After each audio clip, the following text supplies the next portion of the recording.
Miércoles, cuarta semana del tiempo ordinario. Sus compueblanos no aceptan la sabiduría de Jesús el carpintero. Marcos 6, del 1 al 6. A un profeta lo desprecian en su patria. Al irse Jesús de allí, volvió a su tierra y sus discípulos se fueron con él. Cuando llegó el sábado, se puso a enseñar en la sinagoga y mucha gente lo escuchaba con estupor. Se preguntaban, ¿de dónde le viene todo esto? ¿Y qué pensar de la sabiduría que ha recibido con esos milagros que salen de sus manos? Pero no es más que el carpintero, el hijo de María. Es un hermano de Santiago, de José, de Judas, Simón. ¿Y sus hermanas no están aquí entre nosotros? Se escandalizaban y no reconocían. Jesús les dijo, si hay un lugar donde un profeta es despreciado, es en su tierra, entre su parentela y en su propia familia. Y no pudo hacer allí ningún milagro. Tan solo sanó a unos pocos enfermos, imponiéndoles las manos. Jesús se admiraba de su resistencia a la fe. Jesús recorría todos los pueblos de los alrededores enseñando. En primer lugar, Jesús es despreciado en su pueblo natal, allí donde la gente lo conoce a él y a su familia. Los prejuicios se imponen a la evidencia. Sus compueblanos se sorprenden y maravillan de su sabiduría, pero no lo aceptan por su origen familiar y pobre. No es más que el carpintero, el hijo de María, es un hermano de Santiago. Sus paisanos reconocen su sabiduría, pero no pueden creer que Dios se manifieste en personas tan humildes y corrientes. Jesús se reconoce a sí mismo como un profeta despreciado en su tierra y se admira de la resistencia de ellos a la fe, en contraste con la fe que hemos visto en tantos otros como Jairo y la hemorroísa.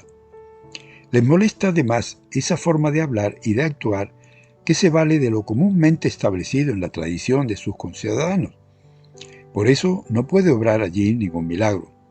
Tan solo sanó a unos pocos enfermos imponiéndoles las manos. En segundo lugar, los hermanos de Jesús.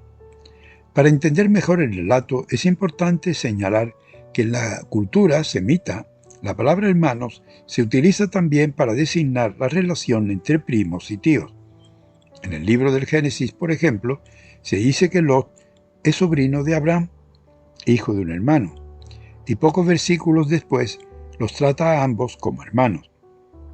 No significa, por tanto, que Marcos considere a los mencionados, Santiago, José, Judas, Simón, que fuesen necesariamente hijos de María. Jesús, de hecho, ha dicho expresamente a sus oyentes que su familia, su madre, sus hermanos, son aquellos que escuchan la voz de Dios y la ponen en práctica. Él nos hace a todos posibles miembros de su gran familia del reino de Dios. En tercer lugar, el censo que organiza David para un mejor conocimiento de la situación de su pueblo es interpretado desde una teología primitiva del autor sagrado como un pecado grave que Dios castiga, posiblemente porque piensa que el rey se ha metido en terreno sagrado que solo corresponde a Dios. David reconoce su error y dice al Señor, «Perdona mi culpa, perdona la culpa de tu siervo». También, de acuerdo a la interpretación teológica de aquel tiempo, a causa de este pecado de David, llega un castigo para toda la población. Ante esa situación, David clama a Dios diciendo, «Soy yo el que ha pecado, soy yo el culpable. ¿Qué han hecho a estas ovejas? Carga la mano sobre mí y sobre mi familia». Los compueblanos de Jesús no quieren reconocer su sabiduría y poder porque sus prejuicios se imponen a la evidencia.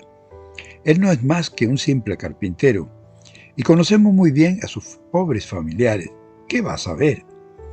Les molesta además que su forma de pensar y de enseñar, de actuar, se salga de lo tradicional. Por eso lo rechazan, y Jesús se tiene que marchar sin poder ejercer su labor liberadora.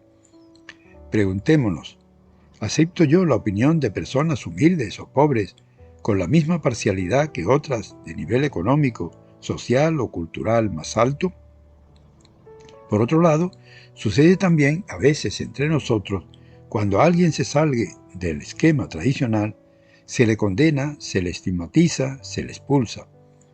Ser como Jesús y optar por su causa, que Él optó, puede acarrear problemas serios con la familia, con la sociedad, con la religión.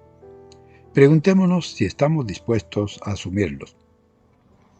Ante el grave castigo que sufre su pueblo, David asume su error y merecido castigo, pero pide al Señor que esculpe a su pueblo y cargue su mano sobre él y su familia. De alguna manera, hace una respetuosa protesta a Dios, pidiendo que no castigue a toda la población, ya que solo se trata de un error personal suyo. Loable actitud la de David, que reconoce su error e intercede por su pueblo, no merecedor de tales castigos.